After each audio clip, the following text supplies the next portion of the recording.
From a criminal justice perspective, because I mean there is such an esteemed panel here, you know, some of the most valid points perhaps have already been made. So, but from a criminal justice perspective, I've been a criminal defence barrister for nearly 20 years, and the vast majority of my practice involves defending, representing our young black men, but not just the black men, the young black women as well.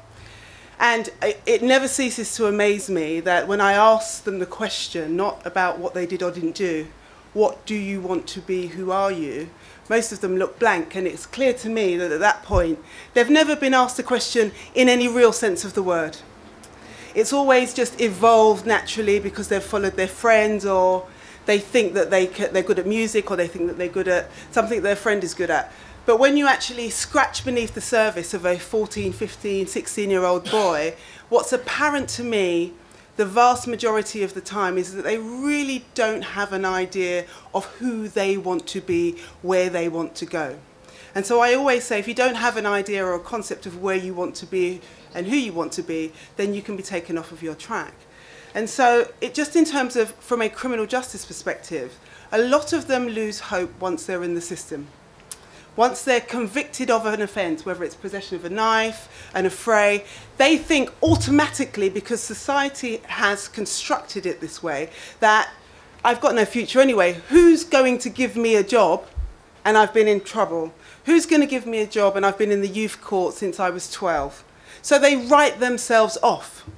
Now, a solution that for many years I've suggested, and it's fallen on deaf ears, so I take the view that we've got to do it ourselves and push for it, is that if a young person knows that it's okay to hit a little bump in the road, you might get in a bit of trouble, but if you can turn it around and stay out of trouble until you hit the age of 18 or 21, if you can show that you're committed to even a vocation or education, that's the case, when you get to 18, whatever criminal conviction you have accumulated as a juvenile gets wiped from your record. That gives you a fresh start.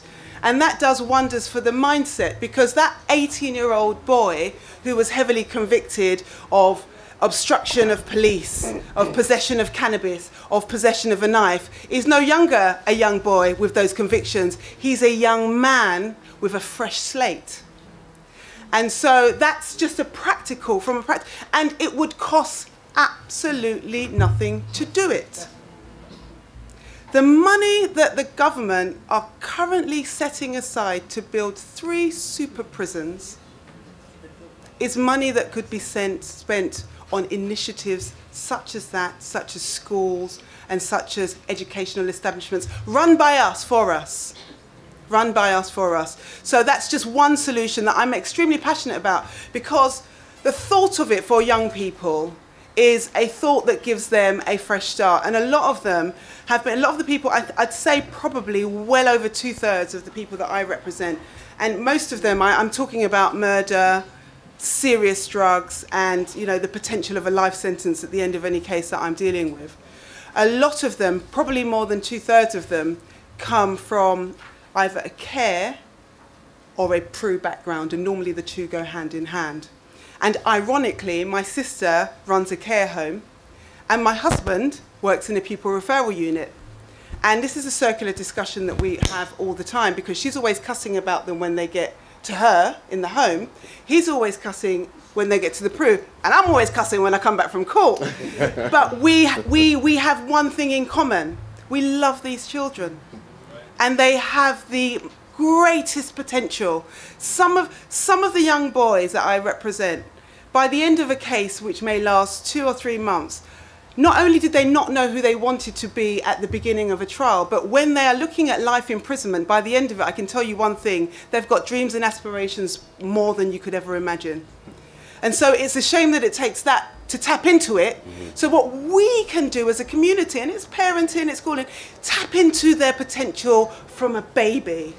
You know, feed them with ideas. You don't have to know that you want to be a lawyer, or a doctor, or a musician, but give them the hope that they can actually achieve it. And a lot of them don't have that from any real sense, you know. So practically, I think expunging criminal convictions for those young people who have committed themselves to change when they get to 18, preferably 21, is a practical step we could take.